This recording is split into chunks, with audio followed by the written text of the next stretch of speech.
Buenas tardes. Bienvenidas y bienvenidos a la Cátedra Universitaria de Bioética para el Bachillerato. El día de hoy, en nuestra penúltima sesión, contaremos con el tema de dilemas éticos con los animales en investigación y enseñanza, que estará a cargo de la maestra Lorena Jiménez Naranjo, quien es médica veterinaria zootecnista por la Facultad de Medicina Veterinaria y Zootecnia de la UNAM. Realizó la maestría en bioética en el programa de Ciencias Médicas, Odontológicas y de la Salud en la Facultad de Medicina de la UNAM. Cuenta con un diplomado en bioética y con un diplomado en actualización y formación docente, ambos realizados por la UNAM. Actualmente se encuentra realizando el doctorado en bioética en el programa de Ciencias Médicas, Odontológicas y de la Salud en la Facultad de Medicina de la UNAM. Ha participado como ponente en diversos congresos, talleres, coloquios, simposios, mesas de trabajo, seminarios, cursos y diplomados en materia de bioética y bienestar animal.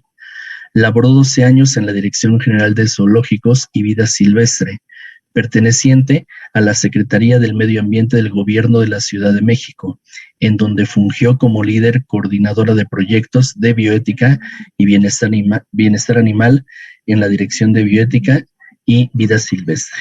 Es miembro activo del Comité de Bienestar Animal del Consejo Técnico Consultivo Nacional de Sanidad Animal y es profesora de asignatura del Seminario de Bioética de la Facultad de Medicina Veterinaria y Zootecnia en la UNAM desde 2010. Y es para nosotros un gusto contar con la presencia de la maestra Lorena Jiménez. Bienvenidas y bienvenidos. Muchas gracias. Agradezco nuevamente la invitación al Programa Universitario de Bioética. Es un placer poder colaborar con ustedes y poder difundir temas tan importantes de la bioética a través de este medio. Pues voy a compartir mi pantalla en este momento para que puedan ver todos mi presentación. Y bueno, sin duda el tema de los animales en investigación y enseñanza es un tema muy importante abordar desde la bioética, porque se trata de seres vivos, Los animales ya sabemos que son, actualmente se sabe que son conscientes, que tienen la capacidad de sentir, de experimentar dolor, tienen estados emocionales, se dan cuenta de lo que sucede en su entorno, tienen sus propias vidas. Por eso es un tema tan importante en esta área. Entonces, bueno, lo primero que mencionar es que cuando hablamos de dilemas, estamos hablando de una situación que vista desde diferentes puntos puede tener diferentes posturas y no necesariamente quiere decir que alguna esté correcta y la otra incorrecta, sino que cada quien desde su perspectiva, desde su propia experiencia, desde su formación, desde su educación cultural, va a emitir diferentes opiniones. Por eso es tan importante abordar estos temas con responsabilidad. También este tipo de situaciones conflictivas también se les llega a llamar poliemas. ¿Por qué? Porque tiene más de dos vistas, tiene más de dos posibles soluciones. Y al final de cuentas, todas estas soluciones siguen siendo conflictivas. O sea, la mejor decisión que se pueda tomar cuando tenemos un problema como este, una situación tan dilemática, a la vez sigue siendo conflictiva. No es que sea una solución la ideal, la más bonita y que nos va a gustar, pero sí puede ser ya las decisiones más responsables. Entonces, bueno, abordar cualquier tema que tenga que ver con el análisis bioético respecto al uso que se le da a los animales tiene que ser abordado desde diferentes perspectivas. Una es el bienestar animal, que es la parte que nos da el sustento científico. La otra parte es la normativa, que es en donde se establecen nuestros deberes y obligaciones como profesionistas, como investigadores, y esto aplicaría para todas las personas que se dedican al cuidado de estos animales. ¿Por qué? Porque pues, son quienes están directamente relacionados con el bienestar de estos individuos. Y por supuesto la parte bioética, que es la parte que nos invita a reflexionar, a proponer y a responder este tipo de cuestionamientos. Entonces, a lo largo de esta plática voy a abordar estos tres aspectos en el caso específico de animales en investigación y docencia. Y bueno, ¿cuál es la función de estas tres áreas o a dónde están dirigidas? A satisfacer las necesidades de los animales, ¿no? A ya dejar de verlos como cosas, reconocer que se trata de seres vivos que tienen sus propias necesidades, que tienen sus propios intereses y que tenemos la obligación de velar por ellos. Y bueno, al final esto también está en función de aumentar el bienestar y de ser posible la felicidad de estos animales. Entonces, el primer aspecto que quiero abordar, pues ya que se trata de los dilemas éticos en este caso, es cuáles son todas las situaciones que son conflictivas, que son cuestionables cuando se usan estos animales, tanto en investigación como en enseñanza. Y bueno, aprovechando estas imágenes que agregué aquí, sí les quiero compartir que los caminos en la ética o en la bioética son muy difíciles, son conflictivos, son así de tortuosos como la imagen de abajo, en donde hay varias soluciones, varios caminos y realmente es difícil decidir cuál es el ideal o cuál es el mejor y en función de quién, de los animales o de nuestra especie, que al final de cuentas la investigación que se hace con animales está enfocada principalmente a satisfacer cuestiones de salud de nuestra especie, aunque también hay investigación que beneficia a los propios animales.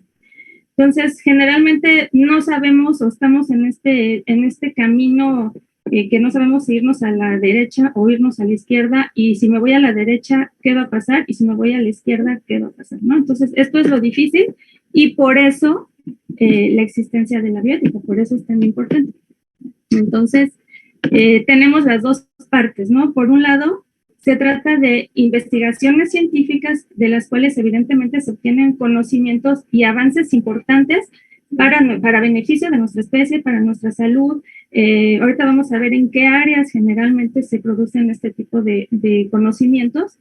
Y en el caso de la docencia, se usan para la adquisición de destrezas profesionales, ¿no? Que son importantes en ciertas áreas, como en el caso, por ejemplo, de medicina veterinaria o en el caso de medicina humana, ¿no? A modo de ejemplo. Y por la otra parte, tenemos a los animales que se utilizan, que se trata de seres vivos, generalmente vertebrados, con capacidad de experimentar dolor, de experimentar estados afectivos y con capacidad incluso de conciencia. Más adelante vamos a platicar todo esto. Generalmente también tenemos en mente un animal de laboratorio y pensamos en ratas, ratones, conejos, cuyos. Sin embargo, no, o sea, generalmente se usa cualquier especie, se usan primates, se usan perros, se usan gatos, muchas especies que ustedes a lo mejor ni se pudieran imaginar, pero sí se llegan a utilizar diferentes especies y mucho dependerá del propósito de la investigación que se vaya a realizar. Entonces, aquí lo importante, lo cuestionable de este tema es que ya no debemos ver o ya estamos dejando de ver a los animales como si fueran cosas, como si fueran medios por los cuales nosotros podemos alcanzar nuestros fines, que sí, es muy bueno avanzar científicamente hablando. Gracias a todas esas investigaciones, pues es que hemos avanzado mucho en medicina, en clínica, en muchas áreas. Sin embargo, actualmente ya se reconoce o se le está tratando de dar el estatus que le corresponde a los animales. Entonces, aquí esta balanza, el principal cuestionamiento es, pues, ¿a quién le vamos a dar prioridad? A nuestra especie, para que se generen conocimientos científicos que sin duda nos benefician, o a los animales que son sensibles y que son conscientes. Entonces, es un conflicto ético porque ambas partes, tanto en el caso de nuestra especie como en el caso de los animales, se trata de necesidades vitales, ¿no? O sea, por un lado, por el lado de nuestra especie, tenemos que, pues sí, todos esos avances científicos que se están teniendo benefician nuestra salud. Y gracias a todas esas investigaciones que se han hecho, es que actualmente, pues ya nuestra esperanza de vida como especie es mayor que hace muchos años. Ya existen muchas curas para muchas enfermedades y demás. Sin embargo, pues también la necesidad vital de los animales de conservar su vida o de no padecer dolor ni sufrimiento, también es importante. Entonces, desde el punto de vista bioética, es un conflicto importante porque están entrando en juego intereses vitales de ambas partes. Si la situación fuera que los intereses vitales solo son de los animales, pues no habría duda, ¿no? Le daríamos prioridad y la importancia a los animales, o viceversa. si la necesidad vital fuera solo de nuestra especie, le daríamos prioridad a nuestra especie sobre los intereses de los animales. Pero lamentablemente no es así. Y en este caso estamos hablando de necesidades vitales, que las necesidades vitales o primarias son aquellas de las cuales depende la vida de un individuo. Y por eso son tan importantes y por eso se debe analizar con tanta responsabilidad este tipo de prácticas. Entonces aquí vemos que en qué áreas principalmente se generan conocimientos en las ciencias biomédicas. Entonces, los animales se usan para estudios sobre morfología y fisiología, para estudiar patogénesis de ciertas enfermedades, para hacer diagnóstico, tratamiento y prevención de determinados padecimientos, para producir biológicos, inmunógenos y fármacos, como actualmente, ¿no? Con esta pandemia, pues nos estamos pudiendo vacunar gracias a pues investigaciones previas que se hicieron con animales.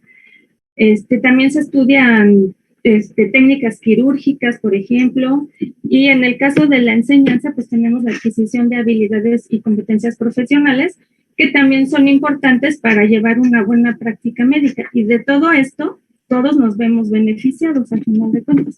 Entonces, hasta aquí pudiéramos decir que todo muy bien, pues claro que se justifica y demás. Sin embargo, pues hay muchos cuestionamientos éticos por el tipo de prácticas que se hacen o por la forma en que se hacen, como se plantea en esta diapositiva. En la investigación científica, el uso de animales resulta casi imprescindible y pareciera difícil o incluso imposible prescindir de ellos. Sin embargo, en la actualidad ya hay muchas investigaciones que ya no hacen uso de animales, ¿no? Que ya sustituyeron a los seres vivos por modelos computacionales, por tejidos, por cultivos celulares. O sea, hay muchas prácticas ya. Lamentablemente, esto no es posible en el 100% de las investigaciones. Por eso todavía se siguen usando animales.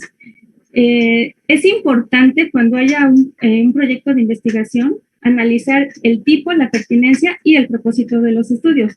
¿Por qué? Pues porque existe gran cantidad de experimentos invasivos que son innecesarios. O sea, hay muchas prácticas que son invasivas para los animales, o sea, que los dañan, que los lesionan y que realmente no se justifica, porque ya puede ser que la investigación ya se haya realizado previamente, ya se sabe cuáles son los resultados, o que ese tipo de investigación ya se puede hacer en modelos alternativos que no requieran seres vivos, o que se está usando un número excesivo de animales y el resultado podría obtenerse con un mucho menor número de animales, ¿no? Entonces, siempre se debe evaluar estas características en las investigaciones.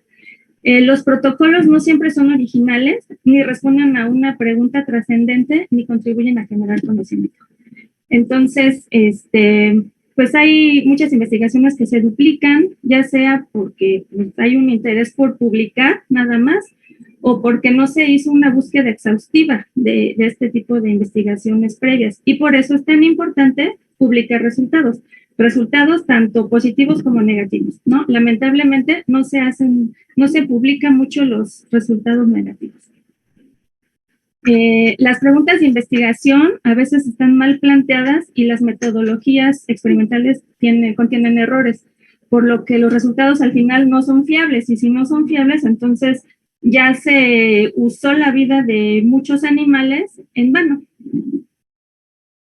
Entonces, esto invariablemente implicará el daño a la salud y la vida de miles de animales. Y esto es lo lastimoso en este caso.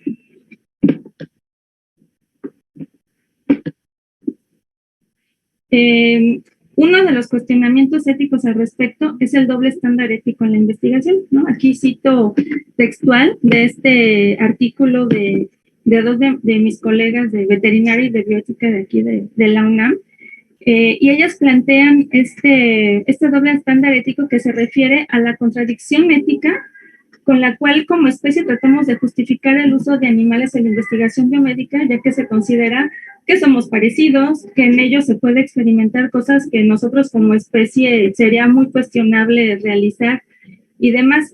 Pero al momento de pensar en que ellos también merecerían el mismo tipo de consideración que nosotros, entonces ahí ya no somos iguales, ¿no? Porque nosotros merecemos un estatus diferente al de los animales, pues porque son animales o porque son animales de laboratorio o porque son ratas y ratones, o sea, hay muchos argumentos discriminatorios en este sentido y que se utilizan generalmente, ¿no? Entonces, seguramente ustedes han escuchado que los animales no sienten. Sin embargo, los animales son utilizados para el estudio de analgésicos y anestésicos para beneficio de nuestra especie. Entonces, si ellos no sintieran, entonces no sería correcto estar haciendo un estudio de este tipo de medicamentos en los animales, ¿no? Sería lo mismo que hacerlo en algo inanimado, en una piedra o algo, porque pues las piedras no sienten. Entonces, este es como una doble moral que tenemos como especie. Entonces, pareciera que cuando nos conviene como especie, entonces sí somos iguales o muy parecidos, y cuando no nos conviene, entonces somos totalmente diferentes. Y bueno, algo importante es que se les considera como material biológico desechable generalmente en los proyectos de investigación, los animales se incluyen en el apartado de material, ¿no? Entonces los estamos cosificando, algo que es completamente ilógico y ajeno a la bioética, ¿no? Cosificar a un ser vivo, ¿no? Cosificar, darle el estatus de cosa a un ser vivo, que evidentemente no es una cosa.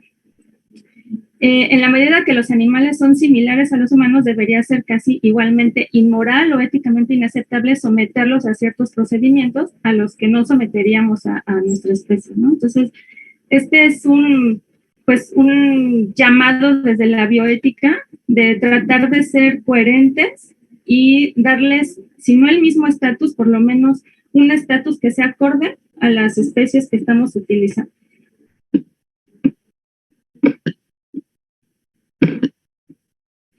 Otro argumento importante que se utiliza generalmente y que ya hice mención de alguna forma en la diapositiva pasada es el argumento especista, ¿no? Primero, definir lo que es el especismo.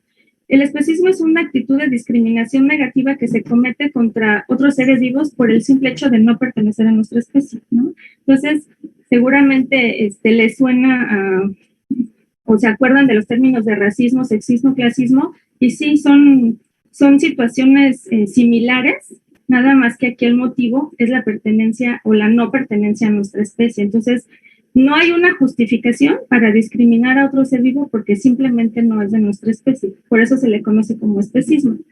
Entonces, aquí evidentemente en este tipo de prácticas se utiliza mucho el argumento especista. El argumento especista justifica el dolor y la muerte de los animales con el fin de prolongar la vida y conservar la salud de los humanos.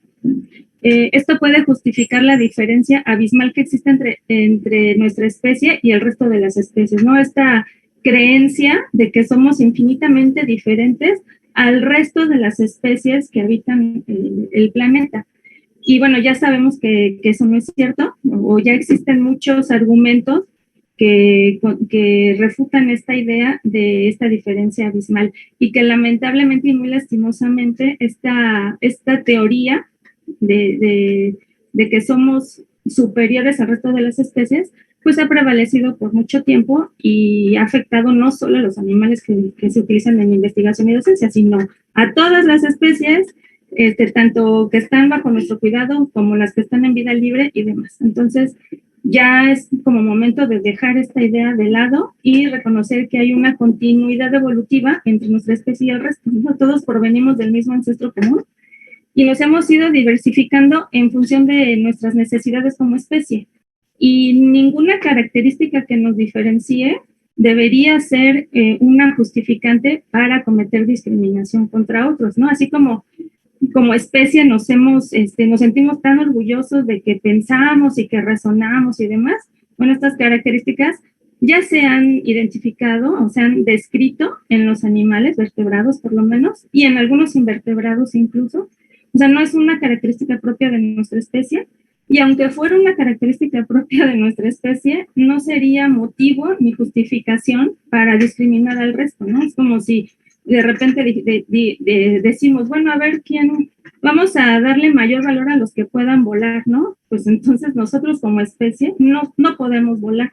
Y eso tampoco nos haría valer menos que el resto de las especies. Entonces son cuestiones irrelevantes las que se utilizan para marcar las diferencias entre especies.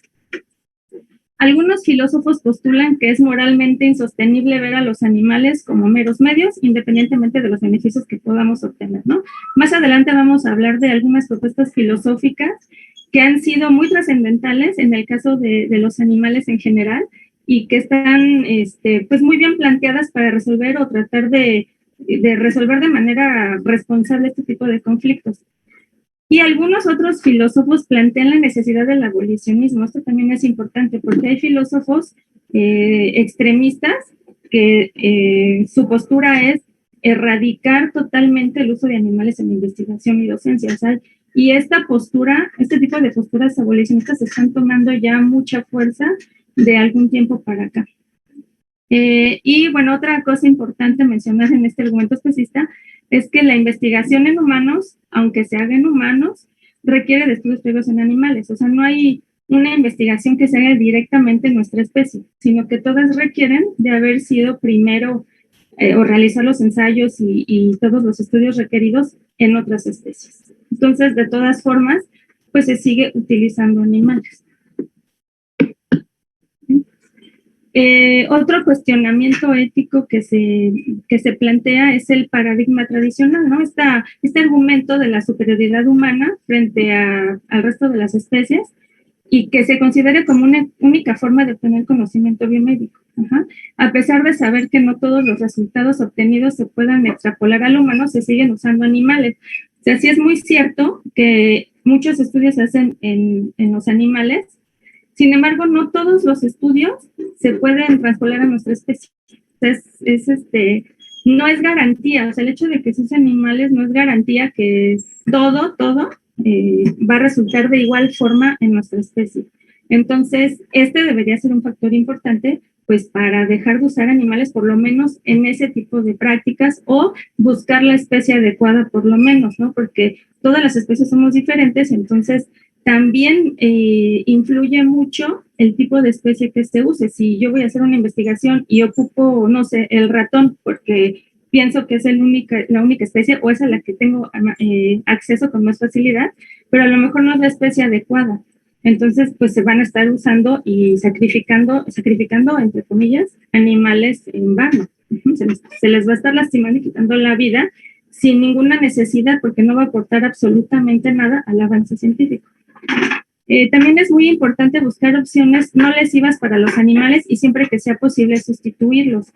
Siempre recordar que enfrente tenemos seres vivos de los cuales estamos tomando su vida, porque también existe estas frases de se sacrificaron o nos están dando su vida a los animales. Ellos no nos están dando su vida, nosotros estamos tomando su vida. Entonces, ya que estamos tomando su vida sin pedir la autorización, sin que pueda defenderse, sin que pueda retirarse de las investigaciones cuando sí lo decidan, pues lo mínimo que debemos hacer para ellos es minimizar en la medida de lo posible el dolor y el sufrimiento que puedan experimentar. ¿Cómo? Pues utilizando técnicas adecuadas, utilizando analgésicos y anestésicos, siempre también que sea posible, y cuando haya experimentos que se tengan que hacer y sea necesario que los animales no estén anestesiados, pues esto lo debe avalar un comité. No debe ser nada más una cuestión de a mí se me ocurrió y así lo voy a hacer. Tiene que estar autorizado por un comité y más adelante vamos a hablar de los comités, pero son órganos muy importantes para para aprobar los proyectos en investigación, ya sea científica o en la docencia también.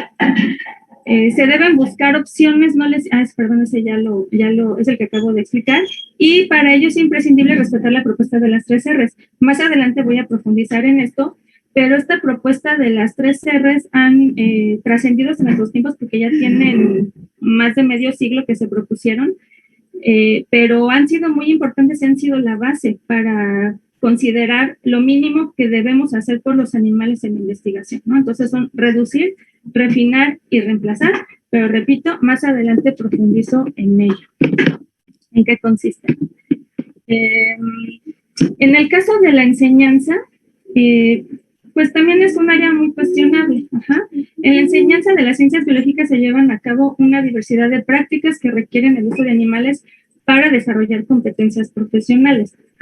Sin embargo, sigue siendo conflictivo. ¿Por qué? Pues porque hay muchas prácticas que, hay el cuestionamiento de si realmente esas prácticas que se realizaron durante la vida estudiantil van a ser útiles para la vida profesional. O sea, a lo mejor hay otras formas de aprender eso que se quiere enseñar, ¿no? A lo mejor con videos, con libros, con modelos alternativos. Actualmente, y también más adelante les presento una foto, ya existen alternativas al uso de animales para enseñar lo mismo, ¿no? Entonces, cuando ya haya la necesidad de aprender estas destrezas profesionales, porque ya se sabe a qué área se va a dedicar un estudiante, entonces a lo mejor sí se acepta, sí es aceptable que desarrolle este tipo de prácticas, pero no en las materias de tronco común, por ejemplo, ¿no? Que todavía ni se ha definido bien a lo que se va a dedicar un estudiante.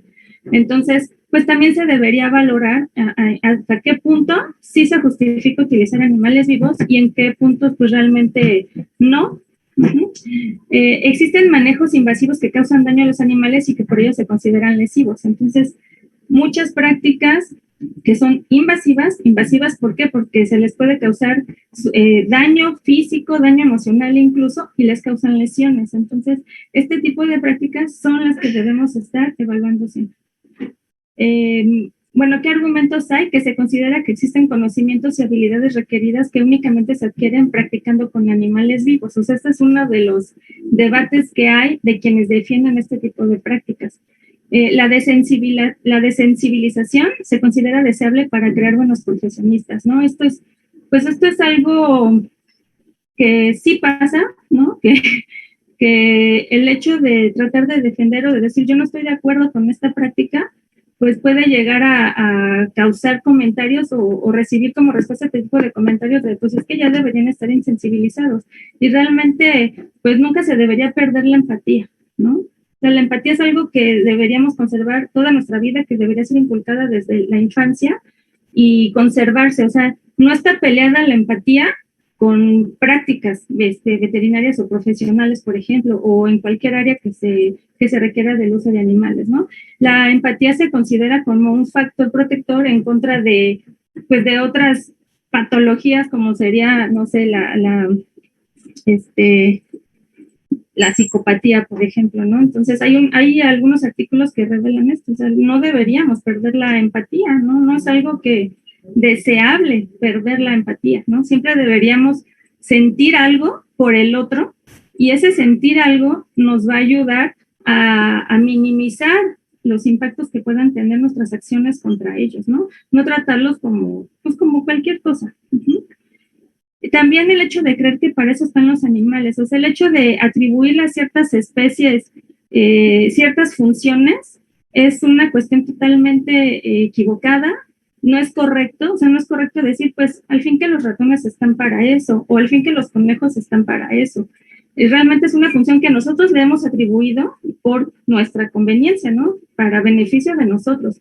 Pero realmente si empezamos a reconocer y a considerar que los animales son seres vivos que deberían tener sus propias vidas y no entrometernos, entonces en la medida de esto es que vamos a empezar a hacer cambios importantes en la forma en que nos relacionamos con ellos.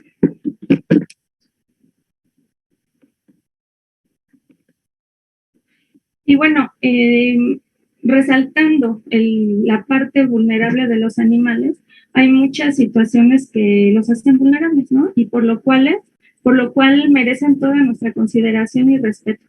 Entonces, primero, recordar que son dependientes, ¿no? O sea, dependen totalmente de nosotros, ¿no? O sea, me refiero a todos aquellos animales que viven que tienen que vivir con nuestra especie y que están bajo nuestro cuidado, ¿no? Porque hay animales como los silvestres que no deberían ser dependientes de nosotros.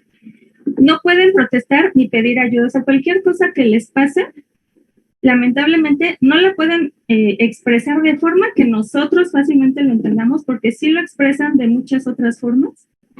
Sin embargo, bueno, nosotros somos los que no los entendemos, pero tampoco pueden pedir ayuda. ¿A quién le van a pedir ayuda? Entonces esto los hace vulnerables.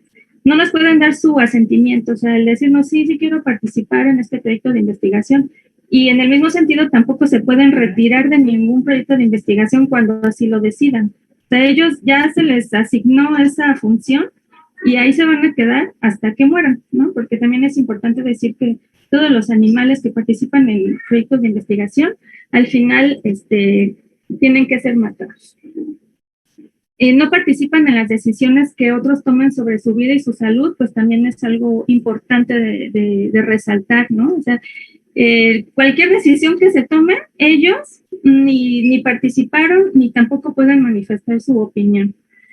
No se pueden retirar de la investigación, ya lo había mencionado, y al humano se le dificulta reconocer su dolor y su sufrimiento, ¿no? Actualmente ya existen escalas con las cuales se puede reconocer cuando un animal está experimentando dolor, pero bueno, lamentablemente no todas las personas que trabajan con animales conocen estas escalas y pues no conocen a las especies con las que trabajan. Conocerlas en el sentido de conocer su etología, la forma, si son animales sociales, por ejemplo, cuáles son sus estructuras jerárquicas, todo esto es importante para el bienestar de los animales. Se les daña al interferir en su comportamiento, en sus relaciones, al causarles dolor y sufrimiento, así como la muerte. Esto lo menciono porque muchas veces, pues sí es muy importante hablar del dolor y del sufrimiento, de evitarlo en la medida de lo posible, pero también hay otras cosas importantes, ¿no? Para pensar en el bienestar de estos animales, como es la forma de qué forma se comportan como especie, ¿no? Cómo se relacionan con sus congéneres también, o si, cuál es su etapa fisiológica, si son adultos, si son animales seniles, si son crías, todo esto es importante para pensar en procurar niveles de bienestar. Entonces, les voy a hablar brevemente de lo que es el bienestar animal, porque pues es muy importante. Yo sé que a lo mejor son términos muy técnicos, pero sí son importantes mencionarlos para comprender cuáles son nuestras obligaciones hacia los animales que se utilizan en investigación y enseñanza. Primero mencionar que el bienestar animal es un concepto científico, ¿no? Este concepto científico se refiere al estado interno de un animal cuando enfrenta su ambiente, ¿no? Para saber qué tan difícil o tan fácil se está adaptando a su medio en ese momento en particular. Entonces, yo sé que bienestar animal suena como decir, pues el animal está bien, pero no son sinónimos. O sea, bienestar animal es algo pues que implica, es más complejo porque implica hacer una evaluación tanto física como de sus estados mentales. Requiere de conocer los hábitos normales de cada especie y de ser posible por individuo. Obviamente hablo en casos ya, pues a lo mejor de otras especies, pero sí requiere conocer a las especies. Y se puede evaluar y medir de una manera objetiva. Entonces, para hacer una evaluación de bienestar, pues sí se requiere de conocimientos científicos para poderlo medir y para obtener un resultado y decir, el nivel de bienestar de este individuo es muy bueno o es muy malo, o a lo mejor es regular o bueno. Entonces, este tipo de valoraciones de bienestar animal el resultado que se obtenga es de ese momento en particular. ¿Por qué? Porque esto puede variar, ¿no? Si a lo mejor sale como regular, hay que valorar qué es lo que está pasando, porque este individuo o esta especie está arrojando un nivel de bienestar regular o malo, y qué tengo que hacer para que mejore ese nivel de bienestar animal. Entonces, este es el propósito de hacer una valoración de bienestar animal.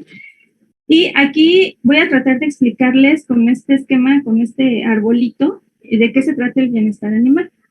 Entonces, las raíces, vamos a ir de abajo hacia arriba, las raíces son todos aquellos cuidados que son necesarios para conservar la vida de un individuo. O sea, todas aquellas, o satisfacer aquellas necesidades como agua potable, refugio, que tengan condiciones de vida salubres. Todo esto es pues la base para que un ser vivo pueda estar vivo. Hacia arriba, el tronco es el cuidado de la salud, o sea, las necesidades de seguridad, el cuidado veterinario, que no tengan enfermedades, que sus lesiones sean atendidas, que haya una nutrición adecuada conforme a su especie, conforme a su etapa fisiológica y demás. Entonces, por muchos años, a lo largo de muchos años, a lo mejor hasta siglos, se consideró que hasta aquí era suficiente cuando se tenía un animal en cautiverio, ¿no? Entonces, ¿está vivo? Pues entonces está bien. Sin embargo, de algunas décadas para acá, ya se sabe que no es así. O sea, que no, un animal, el hecho de que un animal esté vivo, no quiere decir necesariamente que esté del todo bien. O el hecho de que tenga satisfechas sus necesidades básicas quiere decir que esté bien. ¿Por qué? Pues porque también está la parte afectiva, ¿no? Los estados emocionales, que ya sabemos y ya está demostrado que los animales experimentan, por lo menos los animales vertebrados. Entonces, actualmente ya se sabe que es muy importante o es imprescindible estimularlos mentalmente. O sea, toda el área de las ramas y las hojas se refiere a esta estimulación mental.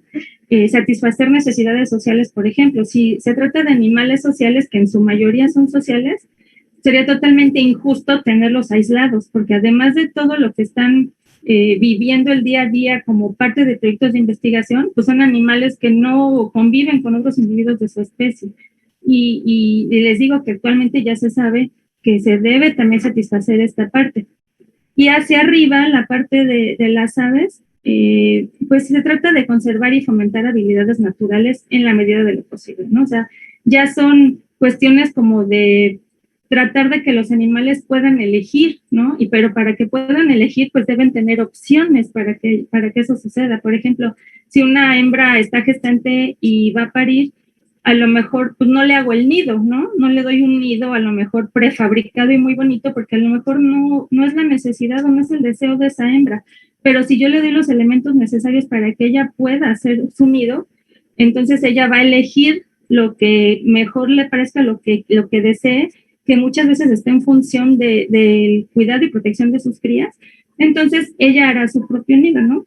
Entonces también es muy importante considerar pues esta parte de las preferencias de los animales, que a veces no es tan factible. O sea, esta área de las aves, hablar de la elección de los animales a veces no es tan fácil cuando se trata de animales bajo cuidado humano, pero si conocemos a las especies, si conocemos a los individuos, si incluso, o sea, conocemos a los individuos de que sabemos a este le gusta tal cosa o a este tiene preferencia por esto, pues va a ser mucho más fácil.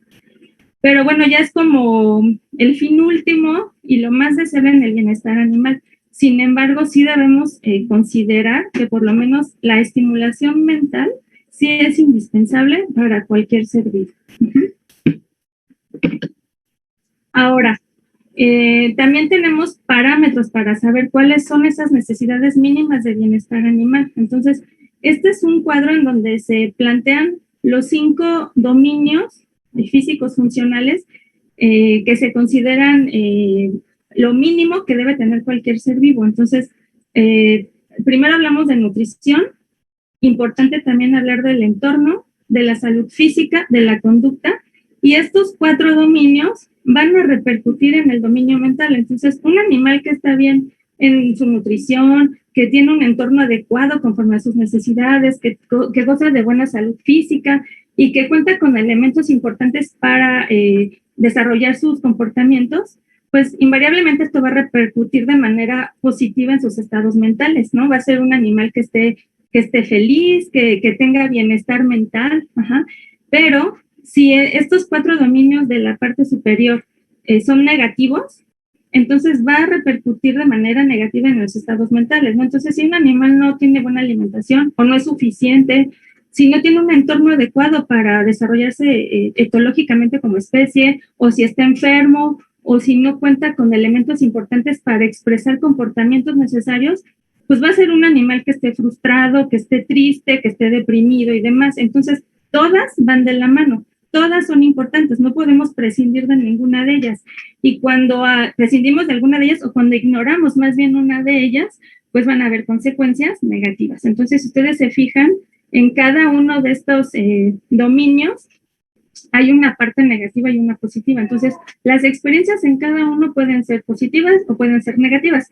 Y siendo que están bajo nuestro cuidado, pues depende de nosotros. Entonces, somos responsables de eso. Y todos estos dominios, los 5 dominios en conjunto, van a repercutir en el estado de bienestar. Entonces, al final, cuando yo haga mi evaluación que mencioné hace 10 diapositivas y diga, bueno, el nivel de bienestar de este animal es bueno, pues quiere decir que estos dominios seguramente están bien atendidos. Pero si es regular o malo o muy malo, quiere decir que alguno de estos dominios está fallando.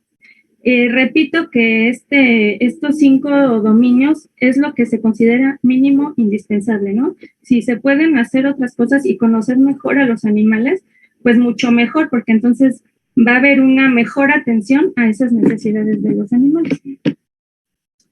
Ahora, también es muy importante hablar de la capacidad de experimentar dolor en los animales, que al final es lo principal cuando hablamos en investigación. Decimos, pues, se les está causando dolor, o sea, cualquier invasión o cualquier manejo que sea lesivo les va a causar dolor, ¿no? Y este dolor físico, pues, va a repercutir también en estados mentales negativos como sufrimiento, ¿no? Ansiedad, si ya saben lo que les va a pasar, por ejemplo. Entonces, ¿cómo sabemos que los animales experimentan dolor? ¿Y por qué sabemos que sí experimentan dolor? Primero, pues porque poseen un sistema nervioso central, ¿no? Aunque el dolor no es exclusivo de los vertebrados, en este caso, pues sí estoy hablando de vertebrados. Entonces, lo sabemos porque poseen un sistema nervioso central. Y bueno, primero, el dolor es una experiencia sensitiva y emocional desagradable asociada a una lesión tisular real o potencial o descrita en términos de tal daño, ¿no? Entonces, de esta definición se desprenden varios conceptos importantes. El dolor es una experiencia subjetiva. Esto quiere decir que no sabemos, o sea, el hecho de que no la veamos, que no veamos cómo es ese dolor, de qué forma es ese dolor, ¿no? De qué colores, por llamarlo de alguna forma, no quiere decir que los animales no lo estén experimentando. Una experiencia subjetiva es aquella experiencia que es propia de cada individuo y que es imposible transferirla a otros. Entre nosotros mismos como especie, no sabemos cómo le duele al otro, ¿no? O si le está doliendo. A lo mejor me dice que le está doliendo y resulta que es mentira, ¿no? Pero no tenemos forma de saber eso. Ajá. Y por tanto es diferente para cada individuo. Habemos algunos más tolerantes al dolor que otros, por ejemplo. La existencia o no de una lesión tisular real, es decir, no es necesaria la presencia de una lesión morfológica que justifique el dolor de un paciente. O sea, a lo mejor es un dolor interno, ¿no? No necesariamente tiene que haber una lesión física que yo vea para decir, este animal se está experimentando dolor. O sea, los animales cuentan con las estructuras neuroanatómicas importantes e indispensables para experimentar dolor. Y el dolor es muy importante y es indispensable en los seres vivos. ¿Por qué? Porque nos ayuda a alejarnos del daño y conservar la vida, ¿no? Conservar la integridad física y conservar la vida. Entonces, digamos que el dolor no es malo, no debemos satanizarlo, pero sí debemos cuestionarnos cuándo lo estamos produciendo en otro ser vivo. Ajá, entonces, ¿bajo qué circunstancias se justificaría causarle dolor a otro ser vivo? Y bueno, el dolor tiene 3 etapas, o se han descrito 3 etapas. La primera es la nocicepción, que es una sensación.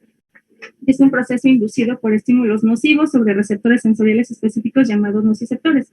Generalmente son es como el primer contacto del exterior con nosotros para percibir dolor. Sin embargo, no todos los estímulos nociceptivos son dolorosos. Si ustedes se fijan en la imagen de la derecha, hay una pluma, ¿no? Entonces, cuando tenemos en contacto una pluma, una pelucita, se nos para una mosca, sentimos cosquilleo, ¿no? Y realmente no se convierte en dolor. ¿Por qué? Porque no está generando este estímulo doloroso que se convierte al final en dolor, o este estímulo nociceptivo que al final se convierte en dolor. No requerimos conciencia para esta, o sea, cuando ustedes están dormidos o ven a alguien que está dormido y se les para una mosca, no se despierta para espantar a la mosca, ¿no? Es un movimiento reflejo, se va la mosca y ya, se quitó el estímulo. Entonces, esta es la primera etapa. Es una experiencia sensorial que informa del sitio y la intensidad del estímulo. Y es un proceso que no requiere de conciencia, como ya lo mencioné.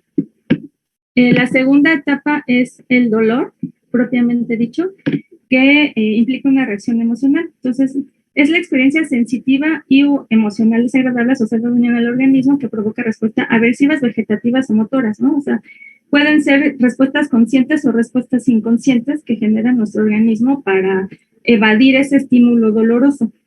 Involucra un estado afectivo motivacional, o sea, hay una evaluación del estímulo nocivo y hay una reacción emocional, o sea, puede ser ansiedad, depresión o sufrimiento, dependiendo del estímulo doloroso.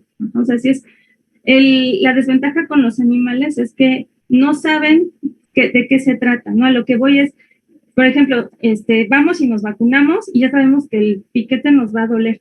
Sin embargo, esto no me va a generar depresión o sufrimiento porque sé que es algo necesario y que es solo un instante. Los animales no tienen esta capacidad, o sea, no saben ni por qué les está pasando, ni lo que va a suceder después, ni si en algún momento va a dejar de suceder eso.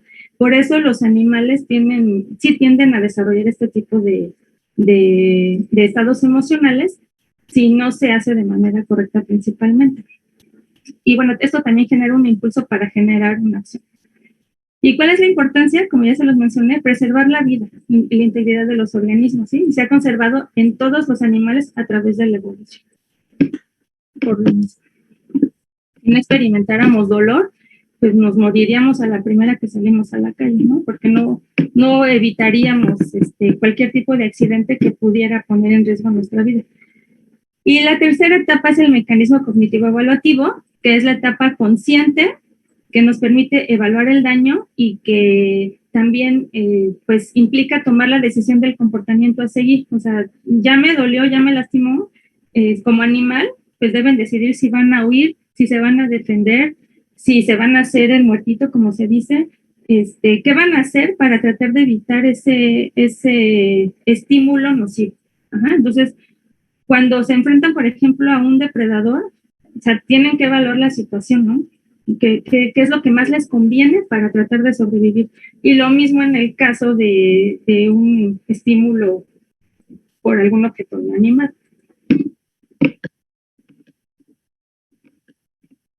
Ahora, otra parte muy importante a considerar y que ya se reconoce y se promueve es la capacidad de experimentar estados mentales en los animales. Entonces, ¿cómo sabemos que los animales pues sufren, que pueden sentir felices, que pueden experimentar ansiedad, que pueden experimentar depresión, frustración? Bueno, pues porque todas estas emociones se generan en el sistema límbico, ¿no? Y el sistema límbico, ahorita vamos a ver un esquema, pues está presente en todos los vertebrados. Entonces, no puede ser que, pues en nuestra especie se generen estas emociones en el sistema límbico y en los animales no. Entonces, esta estructura es como el fundamento científico de que los animales sí experimentan estados mentales.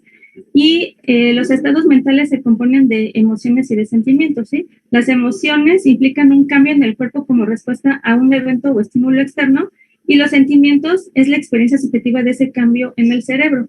Y entonces tienden a ser respuestas más prolongadas, ¿no? Me refiero a los sentimientos.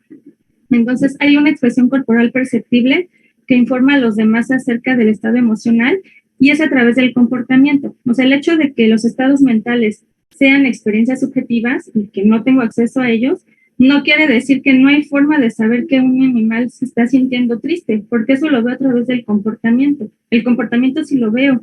Un animal que se siente triste, pues va a estar inactivo. Un animal que tiene miedo, se va a estar comportando de forma evasiva, por ejemplo, o a lo mejor va a tratar de defenderse, ¿no? Va a depender mucho del estímulo. Entonces, sí hay forma de saber lo que está sintiendo o lo que está experimentando un vertebrado a través de su comportamiento. Y esto al final incrementa la eficacia biológica de los animales. Entonces, los estados mentales pues pueden ser placenteros o displacenteros, porque también se les tiende a llamar como positivos o negativos. Sin embargo, realmente no me parece que sea una clasificación correcta, en tanto que los estados emocionales no son negativos. ¿Por qué? Porque nos están ayudando a enfrentar una situación que va a favorecer nuestra eficacia biológica. Entonces, cuando un individuo se siente triste, cuando se siente frustrado y demás, tiene que hacer algo para cambiar esa situación, para ya no sentirse triste o frustrado, ¿no? Entonces, no son malas. Los estados emocionales nos ayudan a relacionarnos de manera favorable o positiva con nuestro medio, a adaptarnos y sobrevivir. Esta es la función. Entonces, por eso prefiero, o en la literatura incluso está como agradables o placenteros o displacenteros. Perdón. Y bueno, aquí les pongo varios ejemplos de literatura, artículos científicos, libros. Ya hay muchos estudios que manifiestan o revelan la capacidad de los animales de experimentar estos estados emocionales. O sea, ya hay mucha información al respecto. Y al principio de la plática les comentaba que ya existen escalas descritas para ciertas especies, ya hay para muchas especies, generalmente las que más se usan en investigación, para describir cuando están sintiendo dolor. Entonces, mucho depende de la posición de las orejas y de los ojos, por ejemplo, o de la postura corporal. Entonces, se llaman escalas de Grimas y hay de varias especies, ¿no? Entonces, ustedes pueden encontrar así estas escalas y esto ayuda a reconocer el dolor en los animales. O sea, ya no, este argumento de pues como no chilla o como no, no me lo puede manifestar, entonces no siente, pues ya quedó hace varios siglos atrás con las teorías de René Descartes, que nos dejó esta herencia de creer que los animales son máquinas y que reaccionan de manera automática a los estímulos, y ya sabemos que no es así, ¿no? Reaccionan ante los estímulos que les pueden generar, en este caso, dolor, por ejemplo. Entonces, esta es también una evidencia científica de cómo los animales reaccionan a ese daño que están recibiendo por parte o del medio, ¿no? Entonces, es muy importante que las personas que manejan animales pues conozcan estas escalas. También en la parte de abajo ustedes pueden ver que Charles Darwin pues ya había descrito, ¿no? La expresión y las emociones en varias especies, incluyendo a nuestra especie, en este libro, la expresión de las emociones en el hombre y los animales. Entonces, tampoco es una información como nueva, que sí recientemente varios autores le han dado la fuerza y han ampliado los estudios, pero pues es una información que tenemos ya desde hace varios siglos. Y aquí está el esquema que les comentaba del encéfalo. Y si se fijan, la parte roja es el sistema límbico. Entonces, este extracto o esta estructura que tenemos en nuestro cerebro, que se llama sistema límbico, es en donde se llevan a cabo las emociones y los sentimientos. Entonces, por eso sabemos que los animales tienen estas experiencias emocionales, porque es en la estructura en donde se generan. Entonces, el neocórtex o la corteza cerebral, que es la parte color como durazno, es responsable de las funciones más complejas, o sea, como los movimientos voluntarios, el análisis de riesgos y de pensamientos. El sistema límbico es el encargado de generar las emociones, los sentimientos y también del comportamiento. Y el complejo reptiliano, que es el verde, o tallo cerebral, es el que se encarga de las funciones viscerales, o sea, de todas esas funciones que no dependen de nuestra decisión y de nuestra voluntad. Entonces, por eso sabemos que los animales pueden tener estas capacidades mentales. Entonces, ¿qué son las emociones? Pues son fenómenos multidimensionales, son estados afectivos, subjetivos, son respuestas biológicas y fisiológicas que preparan al cuerpo para la acción adaptativa. Entonces, por eso son también muy importantes. ¿Por qué? Porque ayudan al individuo a relacionarse con su medio, a responder de acuerdo a la situación que esté experimentando. ¿Para qué? Para sobrevivir principalmente.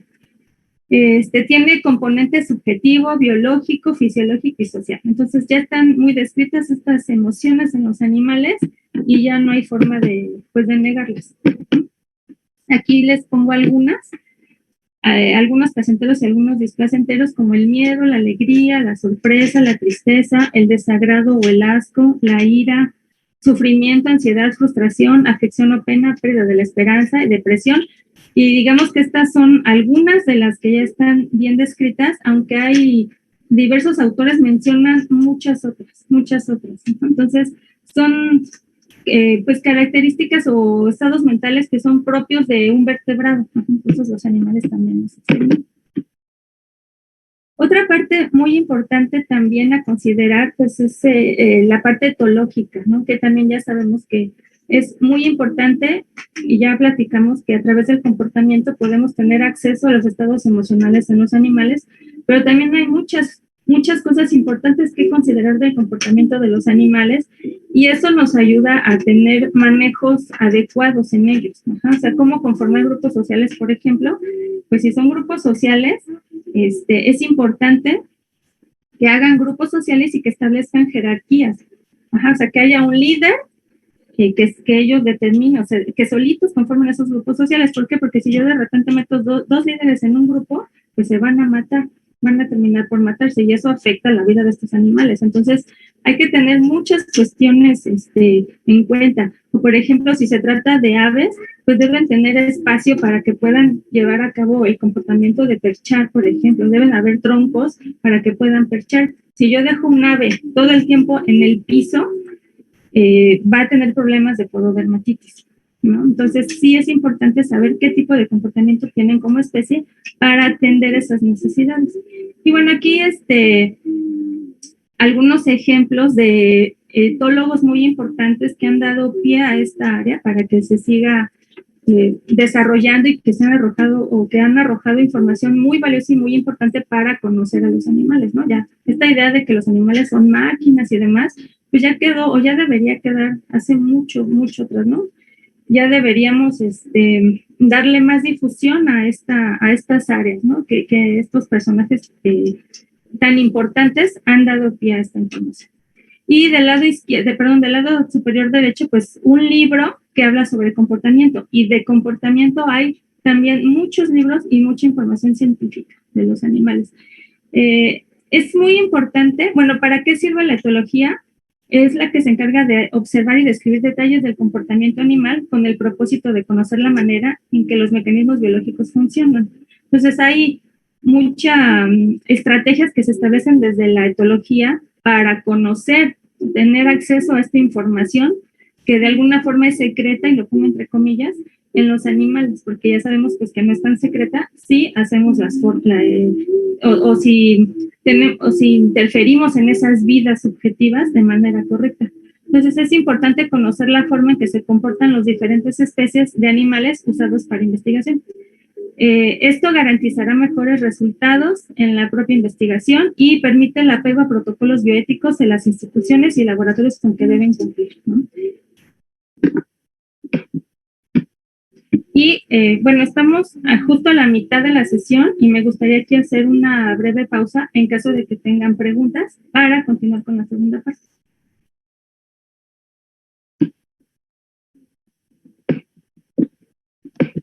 Sí, gracias, Lore. Sí tenemos algunas preguntas. Las voy a ir haciendo en bloque de 3 en 3. Al menos tenemos, yo creo que unas 10 preguntas. Sí. La primera de ellas, Delvi Shi, pregunta ¿qué opinión tiene acerca del video de concientizar a los humanos del daño a animales no humanos para fines cosméticos, como el cortometraje de Saif Ralph? Sí, perdón. Castellanos Manuelito pregunta, cuando se emplea a los animales en experimentación, es imprescindible causar dolor y angustia. Entonces, ¿qué pasa con las normativas internacionales, entre comillas, no hacer mal innecesario a un animal? ¿En qué casos es necesario el dolor y la angustia animal? Y Luis Morales comenta, el problema es que los animales nos sentimos dueños del planeta y de todas sus especies. No hemos entendido que formamos parte de un todo y no hemos aprendido a respetar a los animales. ¿Cómo aplica eso de insensibilizar a los profesionistas y con qué fin se hace? Ok, bueno, el cortometraje de Ralph creo que ha causado mucho revuelo y también creo que ha causado el impacto esperado, ¿no? En quienes promovieron esta iniciativa. Creo que es muy importante. Actualmente ya se sabe que, ya hay varias fabricantes de cosméticos que utilizan modelos alternativos que ya no utilizan animales. Entonces, este sería uno de esos ejemplos en que pues a lo mejor ya no se justifica usar animales para producir cosméticos, ¿no? Porque ya se está haciendo de formas alternativas que son amables con los animales, que son éticas. Ajá. Entonces, creo que este cortometraje generó el resultado que querían, que al final también era presionar a las autoridades para que ya quede legalmente establecido que se prohíba, ¿no? Que ya se prohíba el uso de animales. Entonces, yo creo que es un buen cortometraje.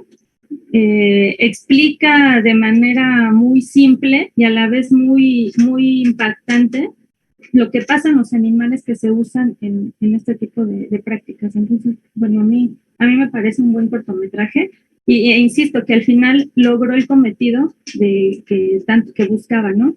Y lo que sí creo es que todavía hay mucha renuencia porque también hubieron muchos comentarios en contra del cortometraje. Pero bueno, esto es poco a poco, ojalá pudiera ser de un momento a otro, no es así, si no, no estaríamos en esta plática, no estaríamos hablando de bioética, pero sin duda se han dado pasos importantes. La segunda pregunta era de, ¿en qué caso se considera el dolor necesario? Me parece, perdón, sí, ¿verdad? El dolor necesario se considera como tal cuando va a repercutir de alguna forma al bienestar de los animales, ¿no? A la vida de los animales. En este caso sería cuando ese dolor es necesario para el estudio de ese medicamento, por ejemplo, ¿no? O para la investigación que se esté haciendo. Sin embargo, siempre debe buscarse de formas o hacerlo de generar el mínimo daño posible, ¿no? Y esta es una de las R's que mencioné hace rato y que voy a mencionar más adelante, que sería refinar las técnicas, ¿no? Refinar las técnicas implica que en un protocolo se tiene que especificar a qué procedimientos se van a someter los animales y de qué forma se va a manejar ese dolor. O sea, no puede ser o ya no es aceptable que se genere dolor de manera deliberada y que no suceda nada, que nadie haga nada por ese dolor. Entonces, digamos que el dolor necesario se puede considerar de esa forma, ¿no? O sea, que realmente se justifique para avanzar científicamente en esta área. Y por eso es tan importante también no duplicar proyectos de investigación, por ejemplo, o hacer también investigaciones que van a ser irrelevantes, que realmente no va a haber un avance científico, por ejemplo. Entonces, bajo estas condiciones es que se considera un dolor necesario, ¿no? Y en el caso de la tercera pregunta, que era, bueno, yo estoy totalmente de acuerdo que nos han hecho creer desde siempre que somos el centro de todo, y en realidad no, somos una especie más, ¿no? Entre otras, y que nos hemos sentido dueños de todo, también es cierto, ¿no? Y a todo lo vemos como objeto, todo lo vemos como recurso y todo lo vemos para nuestros fines. Y había una pregunta en este tercer comentario, ¿me la podrías repetir de favor, Ángel? Sí, claro. La pregunta es, ¿cómo aplica eso de insensibilizar a los profesionistas y con qué fin se hace? Claro. Esta teoría de insensibilización de los profesionistas es como parte que se ha descrito como parte de un currículum oculto. O sea, no es algo que esté escrito en los programas y demás, pero a veces se cree, o por mucho tiempo más bien se ha creído que el hecho de que los estudiantes no sientan va a ayudar o va a facilitar que adquieran ciertas destrezas sin que estén pensando en el animal, ¿no? Eso es como esta insensibilización de la que hablamos, pero insisto que es parte de un currículum oculto, o sea, nadie lo dice, no está escrito en ningún lado, no lo van a ver en ningún programa, pero pareciera que cuando un estudiante entra a una de estas carreras, pareciera que pasa por un proceso de insensibilización. Eso ya tiene mucho tiempo. Sin embargo, o lamentablemente primero, esto pues se ha repercutido de alguna forma en los animales, ¿no? O sea, el hecho de, pues no siento, ya no importa si siente, si le duele y demás, ¿no? Sí importa, y es muy bueno que los alumnos que van entrando en una profesión conserven la empatía, ¿no? Porque esto va a hacer que el trato hacia los animales sea ético, sea responsable, que si se va a hacer uso de un animal porque de verdad es imprescindible para adquirir cierta destreza, pues que lo haga con respeto, considerando siempre que es un ser vivo y que eso nunca lo olvide. A eso se refiere la insensibilización, pues. Y es algo que también va ya en erradicación, espero. ¿Por qué? Porque ya hay materias de bioética desde hace tiempo en estas carreras. Entonces ya es otra cosa. De hecho, los alumnos ya se quejan, ya se rehúsan a realizar ciertas prácticas Y en la Ley en la Ley de Protección de los Animales de la Ciudad de México hay un artículo específico dedicado a esto, o sea, que dice que ningún estudiante puede ser obligado a realizar prácticas con las que estén en contra, y que los maestros tenemos la obligación de presentar alguna propuesta alternativa para que pueda aprender y acreditar la materia. Entonces, pues es parte de esos pasos y avances que estamos teniendo en estas áreas. Que insisto, vamos poco a poco, pero sí han habido cambios importantes. Gracias. Sí, gracias. Tenemos otras preguntas. Magín pregunta, ha mencionado la empatía, cómo llevarla a cabo en los planes de estudios. También mencionó lo del argumento especista, de qué forma se puede contrarrestar en una educación como la nuestra. Posteriormente, tenemos el siguiente comentario de Ivalu Turnes, que dice, buenas tardes desde Argentina, porque por lo que vemos y conocemos muchos papeles científicos que tuvieron como corolario la Declaración de Cambridge de la conciencia, y no solo con los vertebrados. ¿Qué pasa con los pulpos? Y Julio Molina Carreño pregunta, ¿existen normas que se apliquen actualmente para el logro del bienestar animal? Ok. En cuanto a las actitudes especistas, pues requiere mucha educación y mucha sensibilización también. ¿Por qué? Porque es algo que ha formado parte de nuestra vida, ¿no? O sea, formamos parte de una sociedad en la que mayoritariamente hay situaciones especistas. O sea, esto es una cuestión especista, ¿no? De hecho, de considerar ciertas especies animales para investigación, ¿no? Creer que son para eso es una cuestión especista y son cosas que no haríamos con nuestra especie. Entonces, contrarrestar la cuestión del especismo requiere mucha educación, mucha sensibilización, mucho reconocimiento de los animales con todas las capacidades que hemos mencionado.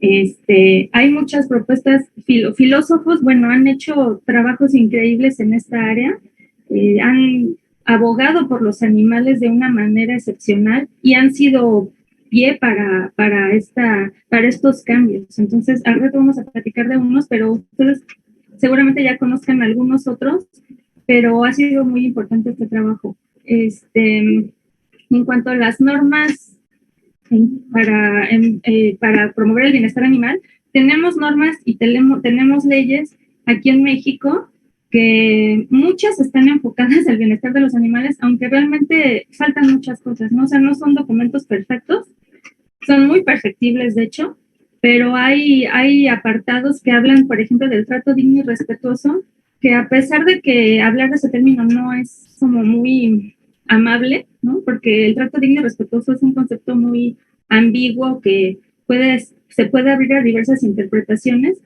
Sí especifica lo mínimo o nuestras obligaciones mínimas con los animales y también especifica todo lo que no debemos hacer con los animales, ¿no? Como torturarlos, matarlos y demás. Entonces, si ustedes hacen una búsqueda en internet, van a encontrar leyes tanto nacionales, de aplicación nacional, como locales, normas oficiales mexicanas, que son el mínimo necesario para que un animal esté bien. O sea, ahorita se está tratando, bueno, ya tiene muchos años que se ha tratado de sacar una ley de bienestar animal, una ley general de bienestar animal, y realmente hace poco estuvimos trabajando en el comité de CONASA, una propuesta no una propuesta, sino que se estuvo trabajando sobre una propuesta y se hicieron muchos comentarios en pro de los animales. Entonces, ojalá que muy pronto por fin salga esta Ley General de Bienestar Animal, que sería como la cabeza en términos legales del bienestar animal. Y perdón, pero no, se me fue una pregunta, no sé si me la puedes repetir. Sí, había una pregunta sobre los invertebrados y sí. Bueno, sí, de hecho en la Declaración de Conciencia de Cambridge se menciona específicamente a los vertebrados, ¿no? Aunque se hace principal referencia a los vertebrados, ahí mismo dice, pero también se extiende a los invertebrados y menciona específicamente a los pulpos. Entonces, también ya hay mucha información respecto a inteligencia, capacidad de pensar, de experimentar emociones en invertebrados, ¿no? Hay específicas de pulpos y hay específicas de otras especies. Entonces, yo me enfoco más en vertebrados, porque es como los animales que más se utilizan en esta área, pero ya hay mucha información al respecto de muchas capacidades, incluso también de dolor en los animales invertebrados, que a pesar de no contar con un sistema nervioso central, sí se han descrito ya ciertas estructuras anatómicas o adaptaciones que cumplen con las mismas funciones que un sistema nervioso central. Entonces, también ya no hay forma de seguir refutando que los invertebrados pues, no sienten. Que al final de cuentas también creo que esto depende mucho de actitudes, porque si ya sabemos que los animales vertebrados son muy parecidos a nosotros porque somos vertebrados y así les negamos muchas capacidades, pues imagínense contra los invertebrados, ¿no? Que todavía faltan muchas especies, de muchas especies ya se ha estudiado, pero hay muchas otras que todavía no se estudian. Y aún con la información que existe ya, pues hay mucha gente que de plano no, o sea, no hay esta empatía por otras formas de vida. Y aquí también creo que cabe mencionar esta cercanía filogenética que tenemos con muchas especies, ¿no? O sea, nosotros sentimos a lo mejor mucha pena y mucho coraje a lo mejor si vemos que experimentan con un primate. ¿Por qué? Porque somos muy parecidos a los grandes primates o pequeños primates y eso hace que tengamos como más empatía. Pero conforme nos vamos alejando en esa escala genética de otras especies, se va diluyendo esa preocupación. Entonces, no sentimos lo mismo si vemos que se cometen ciertos actos contra un primate que si vemos que se cometen contra un gusano o contra un camarón, ¿no? O sea, animales que físicamente pues no son muy parecidos a nosotros. Entonces, aquí es en donde creo que puede entrar esta cuestión de empatía, de dejar de pensar en función de nosotros como especie, o sea, que si no se parece a mí, pues entonces seguramente no le duele, ¿no? Porque seguramente sí le está doliendo. Entonces, cuando no sabemos, no tenemos la certeza de que a una especie le puede afectar o le puede causar dolor algo, creo que es mejor dejar la duda, sembrar la duda y decir, mejor no lo voy a hacer porque qué tal que sí le duele. O sea, no debemos asumir que los animales no sienten porque no sabemos si sienten. O sea, es mejor la duda aquí. No sé si haya más preguntas. Sí, hay más preguntas. Gris Moore pregunta, ¿qué tan confiables son las etiquetas sobre que no hay experimentación en animales en productos cosméticos, ejemplo, cruelty free? Marifer Ceballos dice, al hablar sobre qué es nuestro deber como humanos, el proteger o resguardar la dignidad y respeto por el animal no humano, no incurrirá igualmente en el antropocentrismo tocado a lo largo de esta cátedra en que nos seguimos viendo como el héroe en la historia. Samantha Cadmi dice, recientemente estuve en un curso de manejo y el instructor me dijo que si algún día me encontraba a un perro en la calle y yo fuera manejando, que recordara que mi vida vale más que la del perro. Esto me molestó muchísimo por su comentario porque precisamente demostró ser una persona insensible. Y Filos Politicón pregunta, ¿con cuál propuesta se inclina más usted? ¿Con la liberación animal o el ecologismo profundo? Ok, bueno, en cuanto a las etiquetas, se supone digo porque no he profundizado mucho en ese tema, pero sí son confiables, o sea, ellos deben estar cumpliendo con con esta libertad o este evolucionismo de animales en la fabricación de sus productos, o sea, creo que si son marcas reconocidas sí deben estar cumpliendo con esos lineamientos. Yo confío, yo también trato de usar esos productos que dicen cruelty free, y creo que con eso también, pues es un apoyo a estas empresas que se dedican a fabricar estos productos y que ya no deben estar usando animales. La siguiente pregunta, perdón, es que no estoy teniendo anotar. Sí, no te preocupes. La pregunta decía, eh, era de Merifer Ceballos, en la que preguntaba qué se puede hacer si nos seguimos viendo como el héroe de la historia ante esta cuestión del antropocentrismo. Había un comentario de que si la vida de un ser humano estaba en peligro, pues que se matara en este caso un perro, en caso de que uno estuviera manejando.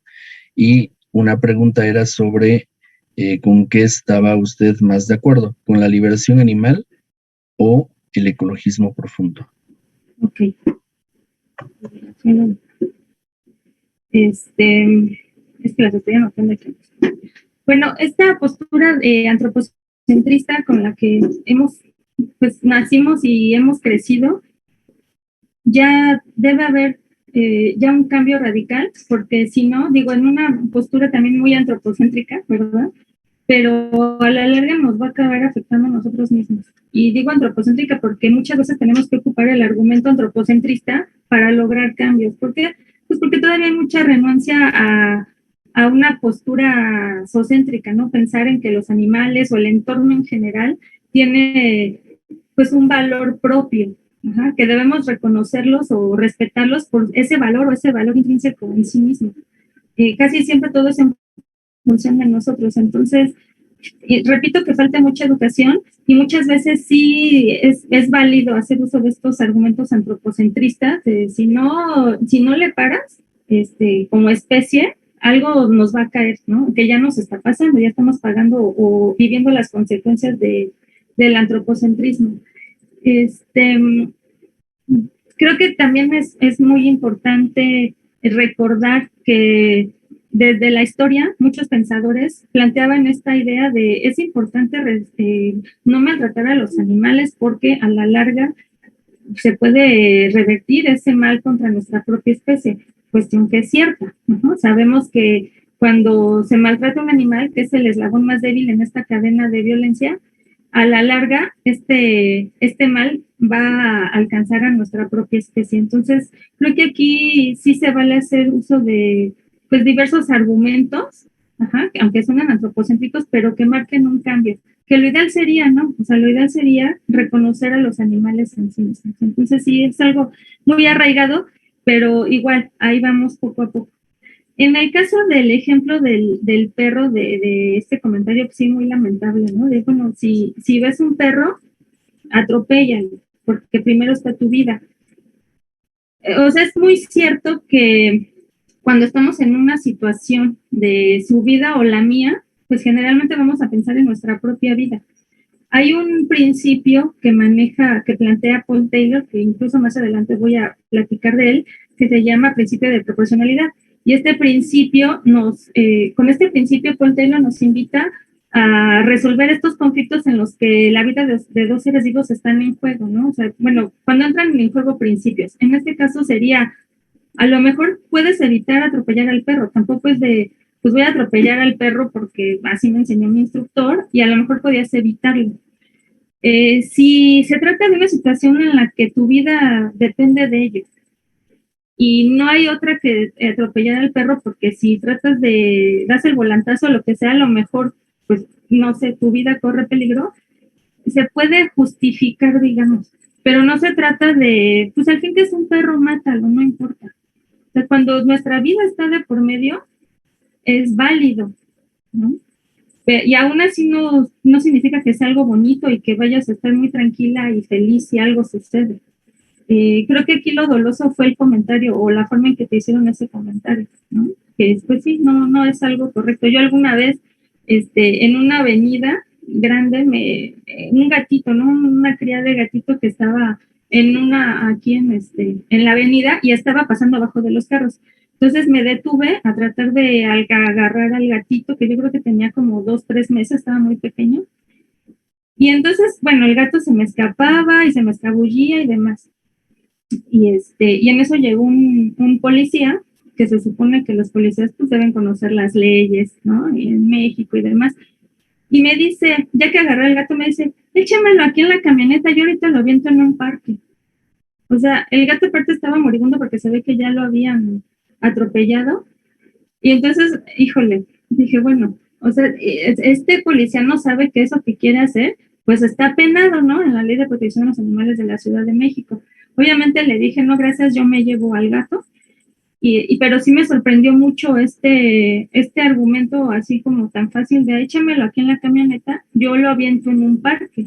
Una cuestión totalmente insensible e irresponsable por parte de este oficial. Pero bueno, insisto que habrán situaciones que la bioética por eso es tan conflictiva, porque habrán muchas situaciones en las que no sabemos qué hacer y la solución que demos a lo mejor va a seguir siendo conflictiva y problemática. Entonces, en esta situación de o el perro o yo, pues hay que tomar una decisión y es una decisión de ese momento, tampoco es algo que puedas reflexionar y pensar qué voy a hacer, porque es en ese momento y muchas situaciones también se toman así, perdón, muchas decisiones también se toman así y al final pues te quedas con esa sensación de hice lo correcto o no, pero obviamente pues lo ideal es no tratar de proteger a un perro, ¿no? O cualquier animal o cualquier ser vivo. Y en cuanto a si estoy de acuerdo con liberación animal o la ética, la ecología profunda, perdón, mira, yo me la he pasado reflexionando mucho en torno a esta situación pues, por lo que vas leyendo, por lo que vas aprendiendo en el camino. Al final de cuentas, yo no creo que ahorita, en este momento de la vida, se vaya a dar la liberación animal. A lo mejor en algún punto, en un futuro, pero no creo que en un futuro inmediato se lleve a cabo la liberación animal por muchas cosas, por nuestro estilo de vida como especie y porque el uso de animales está nuestra economía depende mucho del uso de animales. Entonces, cuando hay cuestiones económicas de por medio, pues es mucho más difícil y más complejo tratar de erradicar una práctica. ¿Por qué? Porque va a afectar muchos sectores. Entonces, esto sigue siendo en función de nuestra especie. Por ese motivo, yo abogo ahorita por el bienestar de los animales, porque es hoy, ¿no? Si en un futuro se da la liberación de los animales, porque ya se logró hacer los cambios, el gobierno ya puso su granito de arena, la misma sociedad puso su granito de arena, pues ya será otro momento, otra situación. Pero en este momento sí creo que es importante hablar de bienestar animal y de teorías filosóficas que aboguen por el bienestar de los animales también, porque es lo que aplica ahorita. Entonces, yo ahorita, hablar de liberación animal sería como, o más bien prefiero centrar mi discurso en el bienestar de los animales. ¿Por qué? Porque cualquier animal que en este instante está siendo utilizado con el fin que ustedes gusten, para beneficio de nuestra especie, merece ser considerado como ser vivo, ¿no? Que sigue siendo cuestionable. ¿Por qué? Porque al final va a morir, ¿no? Ese animal para satisfacer una necesidad. Pero si va a morir y además tuvo una vida horrible, pues entonces, ¿en dónde estamos como especie, ¿no? Como seres inteligentes y pensantes que se supone que somos. Entonces, yo así en este momento de la historia, que no creo que sea la liberación animal, yo prefiero hablar de bienestar animal y de teorías filosóficas que procuren este bienestar animal o que defiendan este bienestar animal. Aunque respeto mucho las teorías abolicionistas también y las leo y todo, y es cuando entro en conflicto conmigo misma. Pero bueno, mi postura es la del bienestar animal. Sí, son todas por el momento. Okay. Bueno, entonces continúo. Bueno, entonces hablábamos de la etología, pero también actualmente se habla de etología cognitiva, que Donald Griffin es como quien ha promovido esta teoría de la etología cognitiva, que va mucho más allá del simple comportamiento de los animales. Entonces, la etología cognitiva es el estudio evolutivo y comparativo de los procesos de pensamiento, conciencia, creencias o racionalidad en animales no humanos. Entonces, esta teoría va todavía mucho más allá de que los animales puedan sentir dolor, que puedan experimentar estados emocionales, sino que ya estamos hablando de cuestiones que por mucho tiempo se creyeron exclusivas de nuestra especie y que todavía hay muchos cuestionamientos al respecto. Entonces, el comportamiento de los animales no se trata de productos incidentales de los estados fisiológicos, por el contrario existen evidencias de formación de conceptos, de sintaxis y aún de semántica en un sentido amplio. O sea, esto ya está muy demostrado y muy estudiado en los animales a nuestras fechas. En otros casos, las señales de los animales pueden hacer alusión a cosas o situaciones que no están en su entorno inmediato, pero que requieren de ser recordadas o anticipadas. Esto habla ya de una capacidad de memoria, ¿no? El hecho de, ustedes seguramente en sus casas con sus gatitos o sus perritos lo han visto. O sea, ustedes no pueden creer que su perro o su gato sea un individuo autómata que no piensa, que no recuerda cosas. ¿Por qué? Porque sí recuerdan. Griffin considera que los esfuerzos exhaustivos y mutuamente ajustados para comunicarse con otros podrían ser indicios de pensamientos conscientes simples y también de sentimientos. Entonces, esto, la investigación o toda esta información que ha dejado Griffin, pues también ha dado pie a contra o debatir con esos argumentos que dicen que los animales no son conscientes. Entonces, hablar de conciencia en los animales, híjole, si hay muchas personas que todavía se niegan a aceptar que un animal puede experimentar dolor, ni les cuento lo que pasa hablando de conciencia, porque hay todavía muchas personas que dicen, ¿cómo? O sea, ¿cómo que un animal va a ser consciente? Claro que no, pero resulta que sí. Entonces, la conciencia se lleva a cabo en la corteza prefrontal, ¿no? Estructura que si ustedes ven en las imágenes, compartimos muchas especies de vertebrados, más bien todas las especies de vertebrados, ¿no? En quienes no está como muy definido todavía son invertebrados y aún así hay ciertas especies en las que ya se habla de todas estas, de estas capacidades. Entonces, es la representación, la conciencia es la representación mental de alguien, que alguien tiene de sí mismo, lo que también se conoce como autoconciencia. Requiere conciencia no solo de lo que hay alrededor, sino de la propia existencia, cuando uno mismo es el objeto de la propia atención. Implica tener el concepto del yo. La corteza prefrontal se encuentra presente en las especies vertebradas, por lo que no es exclusiva de nuestra especie. Entonces, ¿cómo han llegado pues, estos autores a determinar que un animal es consciente de sí mismo? Pues hay una prueba que se conoce así como la prueba del espejo. Entonces, se pone a los animales frente a un espejo para evaluar si se reconocen. Entonces, Gordon Gallup es una persona que ha escrito, miren, desde 1970 y hasta la fecha sigue escribiendo de autoconciencia en diferentes especies. Entonces, si ustedes se fijan en la imagen del chimpancé, ustedes pueden ver que se está tocando la frente. Este tipo de estudios se realizan con el animal inconsciente, entonces se le pinta un puntito en la frente sin que se dé cuenta. ¿Para qué? Para ver qué hace cuando se ve al espejo. Entonces, este animal, evidentemente, en cuanto se vio en el espejo, se reconoce a sí mismo porque el punto rojo no buscó tocarlo en la imagen del espejo, sino en sí mismo. Entonces, esto refleja o revela que los animales puedan tener conciencia.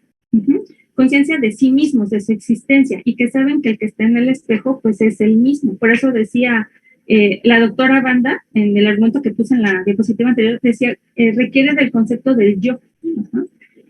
Y esto se ha hecho con muchas especies animales, con primates, con elefantes, con cerdos, con perros, con gatos. Aquí pueden ver incluso la imagen de un pez.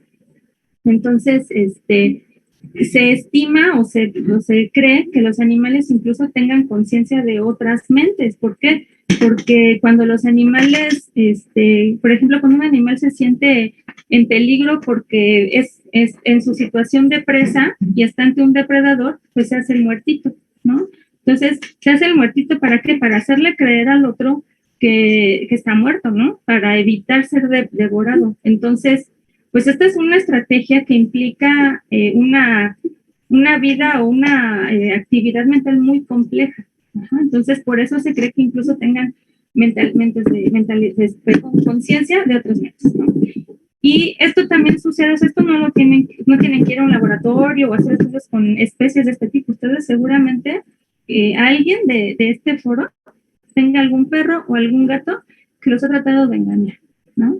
Porque es parte son estrategias de los individuos para lograr sus objetivos en la vida silvestre para sobrevivir, por ejemplo. Entonces, no podemos pasárnoslas negando que los animales son conscientes o que tengan todas estas capacidades mentales. También es cierto que hay individuos de las mismas especies que pueden no reconocerse al espejo, ¿no? O sea, hay estudios con gatos que se reconocen al espejo, pero hay otros gatos que no se reconocen al espejo, por ejemplo. Entonces, pues es una situación que sigue en estudio, que como les digo, Gordon Gallup ha escrito por muchos años, y aquí les dejo abajo también unos artículos de él, y ha escrito mucho sobre este concepto de autoconciencia a través de la prueba del espejo. Y, a ver, entonces, ¿qué elementos del comportamiento animal son importantes o son, se deben resaltar? Pues primero que un animal, o sea, el comportamiento de cualquier animal está motivado por la conciencia, por sus propias creencias, y no hablo de creencias religiosas porque luego se confunden, sino el hecho de creer algo, su capacidad de memoria, de aprendizaje, de preferencias y elecciones, de comunicación, de planeación consciente, de capacidad de anticipar, de emociones y de sentimientos y su entorno. O sea, el comportamiento no es una cuestión automática, que los animales reaccionan de manera automática como máquinas, sino que están motivados por muchos factores, tanto propios como individuo, como factores externos. Y también mucho depende de experiencias previas. Ajá. O sea, un animal, por ejemplo, que ha sido maltratado, se va a acordar de quién lo maltrató y cómo lo maltrató, y obviamente cuando vea a esa persona o ese elemento con el que ha sido maltratado, se va a acordar. Y entonces, ¿qué va a hacer? Huir, esconderse, tener miedo y demás. ¿Ah? Si no fuera así, pues se quedaría como si nada pasara. Pero esa experiencia, pues ya lo mató. Ahora, en México, pues contamos con algunas normas y algunas leyes en donde se establecen los lineamientos con los cuales se deben tratar a los animales. Entonces, primero está el reglamento de la Ley General de Salud en materia de investigación para la salud, específicamente en su título 7º, que trata de la investigación que incluye la utilización de animales en la experimentación. También tenemos la norma 062, que es específica de la producción, cuidado y uso de los animales de laboratorio. Y aquí les resalto un artículo que es el 4.2.2, que habla de los comités internos para el cuidado y uso de los animales de laboratorio. Ahorita voy a hablar brevemente de estos comités y cuál es su importancia. Y cuando una institución realiza investigación científica, desarrollo tecnológico e innovación, pruebas de laboratorio o enseñanza con animales, debe conformar un comité para el cuidado y uso de animales de laboratorio de carácter institucional. Entonces, en teoría, todas las escuelas y lugares que hagan uso de animales con alguno de estos fines que se menciona, deben contar con un comité que evalúe, analice y acepte o no acepte proyectos de investigación, o que los mande a modificar por lo mismo. Ahorita voy a hablar de eso. También está la Declaración Mexicana y Principios Básicos de Experimentación en Animales, que es de la Comisión Nacional de Bioética, y la Guía para el Cuidado y Uso de Animales de Laboratorio de la Academia Nacional de Medicina. Entonces, bueno, estos son como directos o que tratan directamente de los animales que se les da este uso, pero también se puede hacer se puede recurrir a otros documentos, otras normas o leyes que pueden aplicar para el caso de cualquier animal. En el caso, por ejemplo, de la norma 033, que es la de métodos para dar muerte a los animales domésticos y silvestres, hay un apartado específico para animales que se usan en investigación, ¿no? Entonces, ahí se especifica de qué forma es legal o es correcto quitarle la vida a un animal de tal manera que no padezca dolor ni sufrimiento. Entonces, ustedes revisan esta norma, que es una de las normas más completas desde mi punto de vista, porque vienen especies domésticas, especies silvestres y demás. En la Ley de Protección a los Animales de la Ciudad de México, pues también habla de la protección de los animales en general, pero también puede aplicar a este tipo de animales. Y más en virtud de que se trata, que en investigación se puede usar cualquier especie. Y no podemos dejar de mencionar que en la Constitución Política de la Ciudad de México, en el artículo 13, que es de la ciudad habitable, se habla específicamente de protección a los animales. Y ahí define ya a los animales como seres sintientes. Algo que también es muy importante, pero que todavía falta mucho por hacer, porque esta es una definición de los animales, ¿no? Es como lo que puede dar pie a hacer artículos y demás, leyes y normas, porque en realidad aquí en México, pues los animales siguen siendo considerados como bienes, ¿no? En la Constitución, en el Código Civil mexicano, los animales se consideran, están catalogados como bienes muebles o bienes inmuebles, pero al final siguen siendo bienes. Entonces, Pues aquí está la Constitución de la Ciudad de México ya, el concepto de los animales como seres sintientes, pero pues todavía hay mucho trabajo por hacer, porque el concepto en sí mismo pues no es suficiente para tratar a los animales como seres sintientes, y más si siguen siendo considerados como bienes. Pero bueno, insisto que vamos avanzando. Y en el caso de los comités que mencionaba hace 2 diapositivas, los comités pueden ser nombrados de diferente forma, como viene aquí en el cuadro morado, o sea, como SICUAE, como SICUAL, como SIMBA, como SICUA, como CEIBA, que también mucho dependerá del propósito o el uso que se le dé a los animales, pero estos comités deben estar conformados por investigadores, por médicos veterinarios, por médicos cirujanos, por biólogos, por bioeticistas y por algún representante de la sociedad, ¿no? Que pues en teoría debe ser un representante de la sociedad, pero que defienda a los animales, ¿no? O sea, que esté representando los intereses de estos animales. Es muy importante que estos comités se conformen de esta manera, porque pues si es un comité conformado por puros investigadores, pues obviamente las investigaciones van a pasar por el interés de hacer investigaciones. O por ejemplo, a lo mejor si son puros bieticistas, pues no, ninguna investigación va a pasar. Entonces, sí es muy importante que sea multidisciplinario por esta razón. Y que estén presentes, porque hay muchas instituciones que todavía no cuentan con estos comités, ¿no? Entonces, debe ser algo obligatorio, ¿no? Y que todos los proyectos pasen por este comité y que sea gente que conozca del tema, porque si uno de los miembros que va a revisar los protocolos no conoce de los temas, ¿y cómo va a saber entonces que se requiere esa cantidad de animales o que no es necesario el uso de animales? Y a lo mejor él dice, pues sí, que se haga. Entonces sí es muy importante conocer estos temas para dar resoluciones objetivas y adecuadas, ¿no? Entonces, pues también esta parte de los comités es importante. Y en cuanto a las propuestas bioéticas para el uso de animales en investigación y enseñanza, aquí está la diapositiva donde les dije que iba a hablar de las 3 R de manera más profunda. Las 3 R son reducir, refinar y reemplazar, ¿no? Y se consideran como el mínimo obligatorio que se debería cumplir para el cuidado de los animales, ¿no? Entonces, reducir se refiere a describir métodos para obtener niveles comparables de información a partir del uso de pocos animales, o sea, reducir la cantidad de animales. No estar pensando que con 60 animales tengo, por si 30 se me mueren, pues tengo otros 30, ¿no? Sino especificar en el protocolo, requiero 30 o requiero 10 o los que se requieran por este motivo. Y además te tienes que comprometer a cuidar de esos animales. ¿Por qué? Porque no hay más y porque además son seres vivos, ¿no? Que merecen nuestra consideración.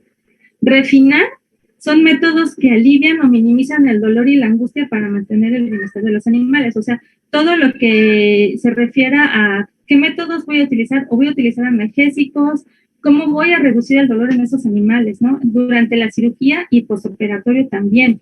¿Quién lo va a aplicar? ¿Cuál va a ser la dosis? Todo eso se debe especificar. Reemplazar, que sería usar métodos alternativos a los animales, ¿no? O sea, que estos métodos permitan realizar experimentos y otros procedimientos científicos sin el uso de animales y cuyos resultados sean confiables también. Entonces, estas son las 3 R's. Y en el cuadro de la derecha, que está en este libro que indico abajo, viene específicamente algunos ejemplos de cada una de estas R's. No me voy a detener aquí porque pues, son muchos los ejemplos y incluso este libro lo pueden encontrar en internet, ¿no? Si es de su interés profundizar, este libro está en internet.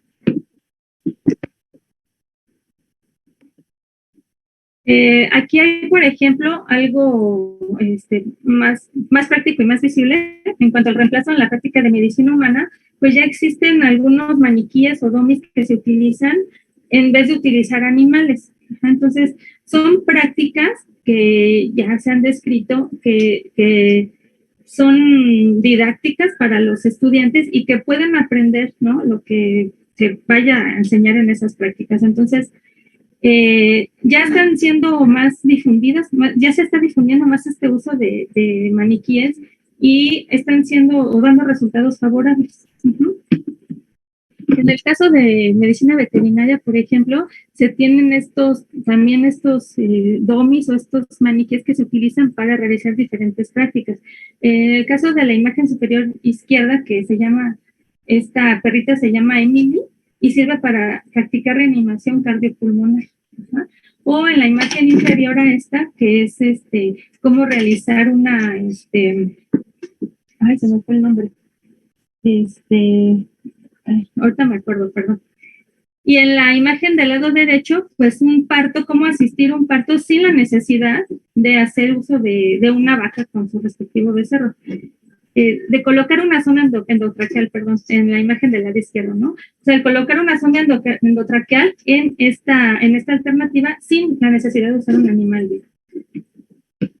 Esto, por ejemplo, la imagen del lado derecho es en la Facultad de Medicina Veterinaria de la UNAM. Entonces, ya hay muchas prácticas que poco a poco se están sustituyendo por otros modelos alternativos y este sería el reemplazo. A esto se refiere este principio del reemplazo de las 3 horas. Y en cuanto a algunos filósofos, bueno, pues tenemos a Peter Singer, que seguramente en alguna plática ya les han hablado de él.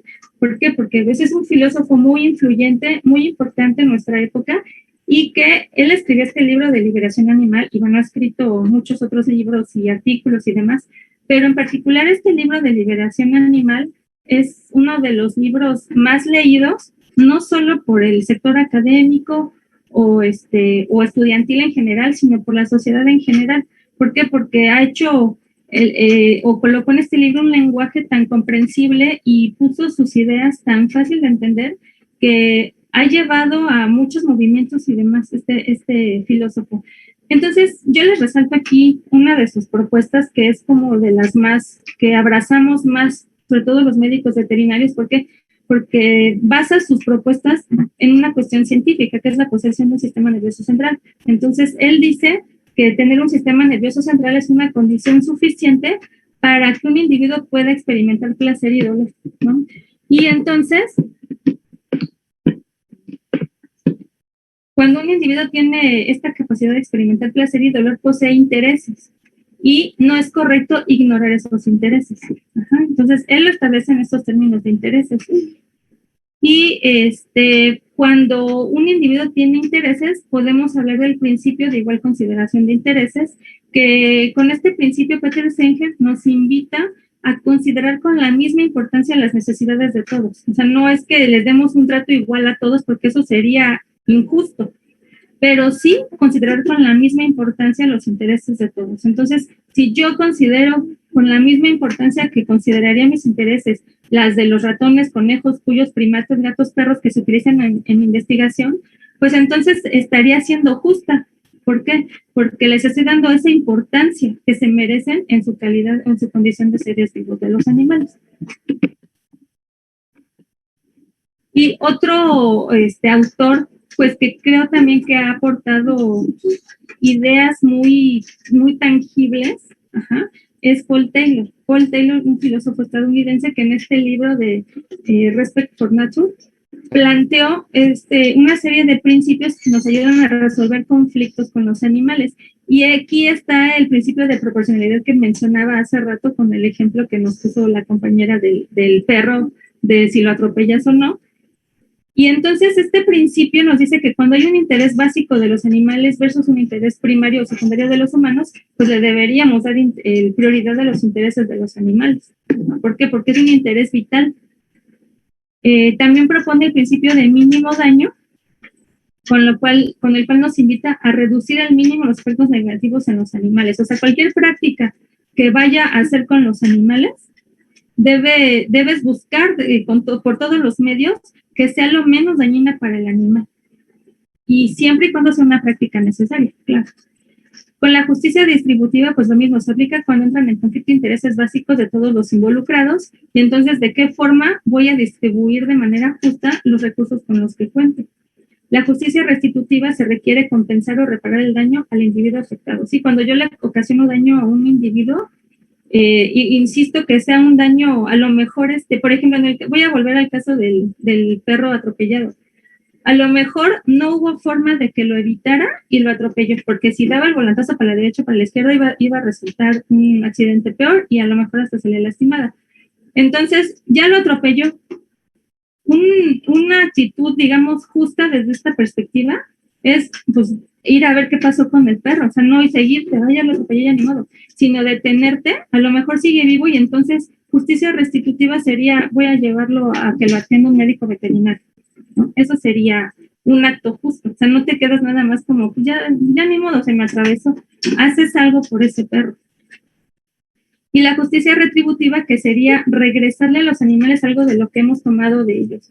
Y esto debería aplicar en todos los ámbitos en los que se manejen animales. Es el hecho de que tomar sus vidas, manejarlas a conveniencia o para beneficio de nuestra especie, deberíamos aplicar la justicia retributiva. ¿Y de qué forma le puedo regresar al animal algo de lo que he tomado?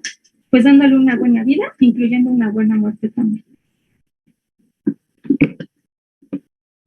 Y aquí les menciono también ya como ejemplos más aplicados de estos principios que menciona Paul Taylor, ¿no? De proporcionalidad, ¿cuándo se justifica realmente el uso de animales en investigación y enseñanza? O sea, si realmente está satisfaciendo una necesidad vital o no. A lo mejor son investigaciones que ya están perfectamente descritas, entonces ya no tiene caso. O reconocer cuando los animales ya no cuentan con una buena calidad de vida y será necesario retirarlo de la investigación, por ejemplo. Y así vienen aquí como ejemplos más prácticos de esta serie de principios, que el de mínimo daño, por ejemplo, sería refinar las técnicas para que no causen dolor y sufrimiento. Emplear analgesia y anestesia también, fijar el punto final del experimento. O sea, ¿en qué punto voy a terminar mi experimento? ¿Cuando cumpla con todos mis objetivos o cuando este animal esté sufriendo? A lo mejor se me salió de las manos y el animal está sufriendo. Lo correcto sería entonces atender al animal o en su caso, quitarle la vida para que no esté sufriendo. Pero no, o sea, el punto final depende del animal, del bienestar del animal, no de los objetivos de la investigación. Aplicar métodos de muerte eutanásicos también, o utilizar animales que ya cuenten con el padecimiento, por ejemplo, en vez de ocasionarle fracturas a 10 perros, porque yo estoy estudiando un nuevo método de fijación de fracturas, pues a lo mejor busco perros que estén fracturados ya, y así ya no le estoy ocasionando un daño a un animal que no tenía por qué padecer una fractura. Justicia retributiva, pues darle atención médica que esté siempre disponible, enriquecimiento del comportamiento, ahorita les voy a platicar brevemente, incluir entre los beneficiarios del estudio a los animales utilizados también, justicia distributiva, repartir entre todos los individuos involucrados los recursos con que se cuenta a fin de mantener una buena calidad de vida, y la justicia restitutiva, el uso de analgésicos y anestésicos, principalmente cuando ya se hicieron abordajes quirúrgicos, por ejemplo, y aplicar eutanasia cuando sea necesario. Y esto implica darle una buena muerte a los animales. Bueno, esta me la voy a saltar porque de alguna forma ya se las expliqué y y aquí les quiero, bueno, les dejo estas fotos que son de enriquecimiento ambiental. Ajá, el enriquecimiento ambiental son estrategias que se utilizan con animales en confinamiento para estimularlos a estar física y mentalmente activos. Y son muy importantes para el bienestar de cualquier animal que esté bajo cuidado humano. Entonces, si ustedes se fijan, hay cosas que son muy sencillas, que no requieren de grandes inversiones, pero que sí requieren de interés por parte de quienes manejan estos animales. Para lograr tener un animal activo. Un animal que está en investigación no tiene por qué estar mal. O sea, hay investigaciones, por ejemplo, que no son invasivas, entonces los animales pueden perfectamente trepar, correr, subir, y mucho dependerá de la especie. Ajá, aquí hay otras imágenes, por ejemplo, de estos perros que del lado derecho, que algo muy importante que no les mencioné es la relación con las personas con las que están. No es lo mismo una persona que llegue gritando, azotando y demás, a una persona que en algún momento del día se tome el tiempo para sacarlos y jugarles, darles una pelota como aquí, o la persona que está en la parte de abajo, pues conviviendo y socializando con ellos. Entonces, depende de la especie. Por ejemplo, en el caso de los gatos, pues un tronco para que puedan trepar o rascar, pues es muy importante. Las aves requieren, por ejemplo, sustrato para estar picando el piso. Es un comportamiento muy importante para ellas. Entonces, todo esto es enriquecimiento ambiental, promueve la socialización, promueve que los animales estén física y mentalmente activos, y ya ustedes ya vieron que eso es parte de la salud mental, bueno, salud física y salud mental de los animales. Y siempre debemos hacer la evaluación daño-beneficio de los animales y así, digamos, a grosso modo, cuando un animal tiene valor de la investigación y científico y hay un avance del conocimiento versus dolor y sufrimiento de todos los animales que sea bajo, es una investigación entonces aceptable. Pero si es a costa de mucho dolor y sufrimiento de los animales y aparte no hay un valor de la investigación científica y no hay avance del conocimiento, entonces no es una investigación aceptable y entonces es cuando los proyectos deberían rechazarse. Estos proyectos no deberían pasar. Ya para ir cerrando esta plática, pues debemos considerar los intereses de los animales no humanos, no los debemos considerar como inferiores a nuestra especie. Debemos reconocer como menos importante, o no debemos reconocer como menos importante o ignorar el daño que se les está ocasionando, porque esto normaliza el daño. Vamos normalizando y viendo, y creemos que todo eso es normal cuando no lo es. No debemos jerarquizar especies no animales también. Debemos generar beneficios en su mayoría para el humano y en menor medida para los animales. No debemos, perdón. Generalmente generamos beneficios para la mayoría de los humanos. Debemos también evitar lenguaje para discriminar, porque a los animales en investigación, en un proyecto se les incluye dentro del apartado de material, ¿no? Material biológico. Y esto es cosificar a un ser vivo, y cosificar a un ser vivo no es correcto. Y pensar si se pueden extrapolar con éxito los resultados de los no humanos a los humanos también, porque no siempre es posible extrapolar esos conocimientos de los no humanos a los humanos. Entonces también se debe valorar. Y acabé. Gracias por su atención. Sin embargo, bueno, si hay preguntas o no sé la dinámica que plantees. Sí, bueno, puedo leer al menos 3 preguntas y con eso a lo mejor concluimos la sesión. Rocío Muciño pregunta, ¿cuál sería el principal obstáculo para no realizar toda la investigación en simuladores? Carmen Mejía comenta, en algún momento la UNAM informaba a los alumnos de ciencias que ellos podían elegir la forma en cómo hacer sus experimentos, que ellos podían pedir a sus profesores que no querían utilizar animales no humanos para sus prácticas y que el maestro podía buscar otras formas de aprendizaje. Si usted sabe de ese programa, ¿sabe si tuvo algún resultado? Y finalmente, Vero Guidobono comenta, las leyes de protección animal deberían contemplar el destinar un presupuesto fijo para el desarrollo de modelos de investigación de modelos de investigación no animal.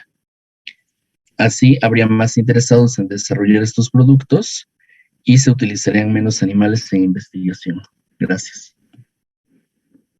Sí, bueno, en cuanto a las prácticas sin usar animales, no conozco un programa, pero sí lo que les mencioné de la Ley de Protección a los Animales de la Ciudad de México, en donde hay un artículo específico escrito con este fin, en donde dice que los animales, que los estudiantes no pueden ser obligados a realizar prácticas que vayan en contra de sus deseos o de sus convicciones, y que el maestro está obligado a buscar alternativas para que pueda obtener calificación aprobatoria. Pero en sí algún programa como tal, no lo conozco y pues menos de la Facultad de Ciencias, no sé si allá hay alguno. ¿Cuál sería el motivo para que no se usen simuladores que no generen los resultados esperados, ¿no? O sea, que los alumnos no puedan aprender lo que se supone deben aprender con ciertas prácticas de animales y que cuando se sustituyan no estén aprendiendo, no estén recibiendo o desarrollando esas destrezas que se necesitan, o en el caso de investigaciones que no den un resultado confiable, que son los casos en los cuales se considera que los animales pues sí son necesarios, cuando solo se pueden hacer hasta el momento en animales. Y bueno, la última me parece que era una pregunta que era destinar presupuesto fijo para investigación de animales, bueno, para generar investigación y generar modelos alternativos. Sí, seguramente, yo creo que eso sería una muy buena opción, ¿no? Destinar ciertos recursos a ese sector esperando que aumenten el uso de estos simuladores y vaya disminuyendo poco a poco el uso de animales. Bueno, sin embargo, sabemos que al menos en nuestro país ahorita los presupuestos están ahí como difíciles. Entonces, ojalá, insisto, que en algún punto esto siga avanzando y llegue hasta las leyes, y nada más que de alguna forma se está haciendo, ¿no? Como les decía, espero que pronto salga la Ley General de Bienestar Animal y eso también va a dar pauta a muchas cosas en pro del bienestar de los animales. No sé, No, pues agradecer a la maestra Lorena Jiménez Naranjo por esta exposición, agradecer a cada una y uno de ustedes que nos hayan acompañado en esta penúltima sesión de la Cátedra Universitaria de Bioética. Y bueno, les deseamos a nombre del Programa Universitario de Bioética, David Cifuentes y Francisco Hernández en controles, pues que cada uno y una de ustedes estén bien, al igual que sus familias, y nos vemos el próximo lunes. Muchas gracias. Gracias a todas y a todos.